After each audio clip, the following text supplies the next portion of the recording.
ओम श्री गंग गणपतये नमः। नमस्कार भक्तजनों, आप सभी का मायरा वॉइस में हार्दिक स्वागत है। आप सभी को मायरा वॉइस की तरफ से गणेश चतुर्थी की हार्दिक शुभकामनाएं। इस बार गणेश चतुर्थी 7 सितंबर 2024 को गणेश चतुर्थी का त्यौहार पड़ रहा है। इस दिन सच्चे मन से बप्पा की आराधना करने पर लाभ मिलता है और मनुष्य की सारी मनोकामनाएं पूरी हो जाती हैं। इस दिन कथा पढ़ने से या सुनने से मनोकामना पूरी होती है। भगवान गणेश जी को हिंदू धर्म में सबसे ज़्यादा प्राथमिकता दी जाती है। किसी भी कार्य को शुरू करने से पहले भगवान गणेश जी की पूजा की जाती है और उन्हें हिंदू धर्म में भाग्य का भी देवता माना गया है। किसी भी नई शुरुआत से पहले भगवान गणेश जी की पूजा करना अहम माना जाता है। इससे काम में लाभ मिलता है और बप्पा की कृपा लोगों पर बनी रहती है। इस दिन गणेश भगवान का व्रत रखने से भी लाभ मिलता है।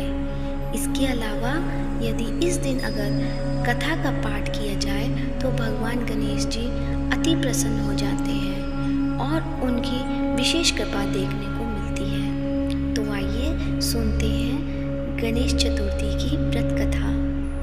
व्रत कथा सुनाने से पहले भक्तजनों, आप सभी से मेरा अनुरोध है, यदि आप कथा सुन रहे हैं तो कथा को पूरा अवश्य सुने, आधी अधूरी ना छोड़ें और मेरे चैनल को सब्सक्राइब करें और यदि नए हैं बेल आइकन दबाना ना भूलें। अब सुनते हैं कथा।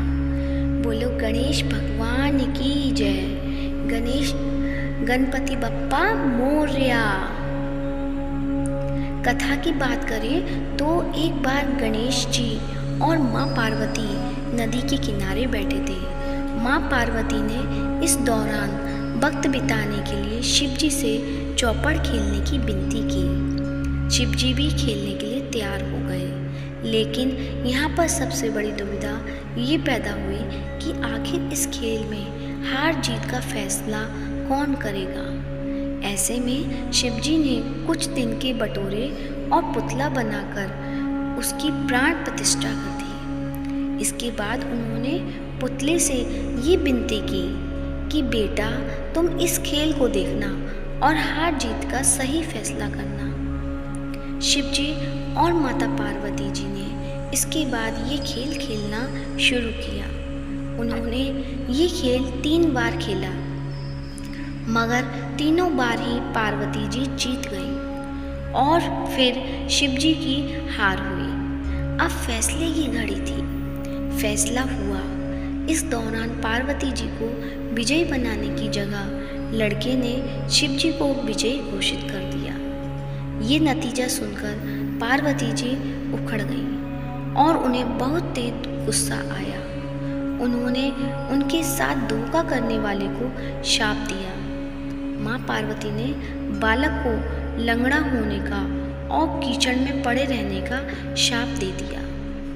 बालक को जब उसकी गलती का एहसास हुआ तो उसने माँ पार्वती से इसकी माफ़ी मांगी। माँ पार्वती ने उसे माफ़ किया और कहा, 1 वर्ष के बाद इस स्थान पर गणेश पूजन के लिए नाग कन्याएं आएंगी। उनके हिसाब से गणेश व्रत करने से फल प्राप्ति होगी और तुम मुझे प्राप्त करोगे। 1 साल के बाद वहाँ पर नाग कन्याएं आईं तो बालक ने उनसे गणेश भगवान के व्रत की जानकारी ली।